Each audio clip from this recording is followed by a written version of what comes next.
درود شریف پڑھ لیجیے۔ اللہم صلی علی سیدنا و مولانا محمد صلی اللہ تعالیٰ علیہ وسلم۔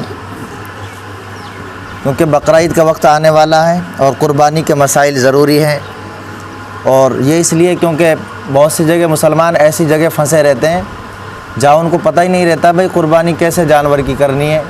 ہم تو یہاں سن لیں گے، البتہ وہ لوگ جو صرف کافروں میں پھنسے ہوئے ہیں وہ انٹرنیٹ پہ سرچ کرتے ہیں، تو ہم یہاں سن لیں گے اور یہ ان تک بھی پہنچ جائے گی پوری دنیا میں۔ اس لیے تو قربانی کا بیان، قربانی کی سب سے پہلے تعریف بیان کر رہے ہیں کہ قربانی کہتے کس کو ہیں۔ قربانی یہ ایک مالی عبادت ہے جو غنی پر واجب ہوتی ہے، یعنی مالدار پر واجب ہے۔ خاص جانور کو خاص دن میں اللہ کے لیے ثواب کی نیت سے ذبح کرنا قربانی ہے، اللہ کے لیے قربانی ہونی چاہیے۔ اب قربانی کس پر واجب ہے یہ بھی دیکھا جائے۔ سب سے پہلے مسلمان ہونا چاہیے۔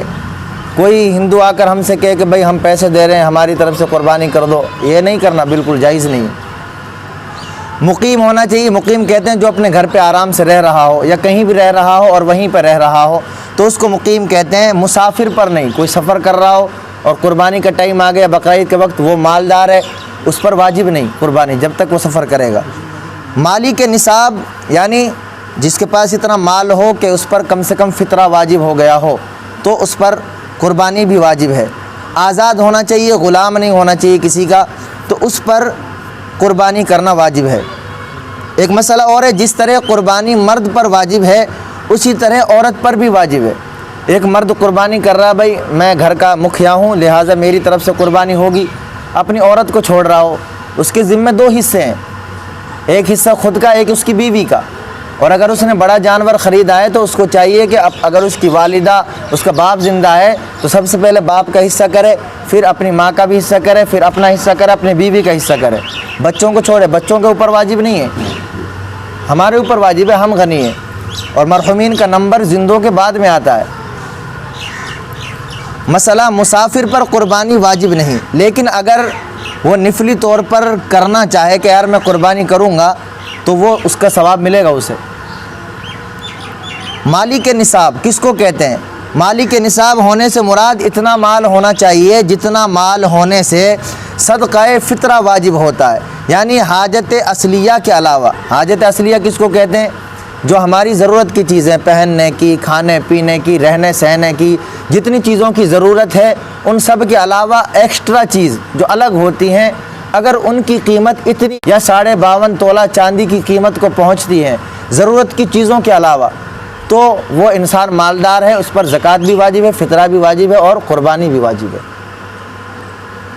جو شخص 200 درہم یعنی 52.5 تولہ چاندی یا 20 دینار سونے کے سکے یعنی 7.5 تولہ سونا یا حاجت کے سوا کسی ایسی چیز کا مالک ہو جس کی قیمت 200 درہم ہو تو وہ مالدار ہے، اس پر قربانی واجب ہے۔ اب قربانی کب سے کب سب کر سکتے ہیں اس کا وقت بیان کر رہے ہیں کہ 10ویں ذی الحجہ کی صبح صادق سے، 10ویں ذی الحجہ مطلب بقرعید کا دن 10 ذی الحجہ، صبح صادق سے 12ویں کے غروب آفتاب تک ہے، یعنی 12 تاریخ کے مغرب کے بعد میں نہیں کرنا، سورج کے غائب ہونے سے پہلے پہلے کوئی قربانی کرنا چاہتا ہے تو کر لے، اس کے بعد میں نہیں، یعنی 3 دن اور 2 راتیں، لیکن 10ویں سب میں افضل ہے کہ 10 تاریخ کو انسان قربانی کرے، پھر 11ویں کو کرے، پھر 12ویں تاریخ کو کرے، مغرب سے پہلے پہلے فارغ ہو جائے سب جن کو قربانی کرنی ہے۔ اب شہر میں قربانی کی جائے تو شرط یہ ہے کہ نماز عید کے بعد ہی ہو، عید کی نماز ہو جائے اس کے بعد میں۔ اور دیہات میں، گاؤں وغیرہ میں چونکہ نماز عید نہیں، جیسے جمعہ ہوتا ہے نا کہ بھئی جمعہ نہیں ہے گاؤں میں، شہروں میں پڑھنا چاہیے، لیکن کچھ لوگ پھر بھی جیسے ہم پڑھتے ہیں جمعہ اور عید کی نماز بھی پڑھتے ہیں گاؤں میں، تو وہی والا مسئلہ ہے۔ اس لیے صبح صادق سے پہلے ہو سکتی ہے ایسے گاؤں دیہاتوں میں جہاں عید کی نماز نہیں پڑھائی جاتی اور ہے نہیں، البتہ ہم لوگ تو پڑھتے ہیں، تو ہمیں بھی چاہیے کہ عید کی نماز کے بعد ہی قربانی کریں۔ قربانی کے وقت میں قربانی ہی کرنی لازم ہے، اتنی قیمت یا اتنی قیمت کا جانور صدقہ کرنے سے واجب نہ ہوگا۔ کوئی چاہے کہ یار کیا کریں گے، گوشت کو بانٹنا سانٹنا، ادھر ادھر اتنا پیسہ لو کسی غریب کو دے دو، ایسا قطعی نہیں ہو سکتا، قربانی ہی واجب ہے۔ قربانی کے دن گزر جانے کے بعد قربانی فوت ہو گئی، یعنی اب اس کے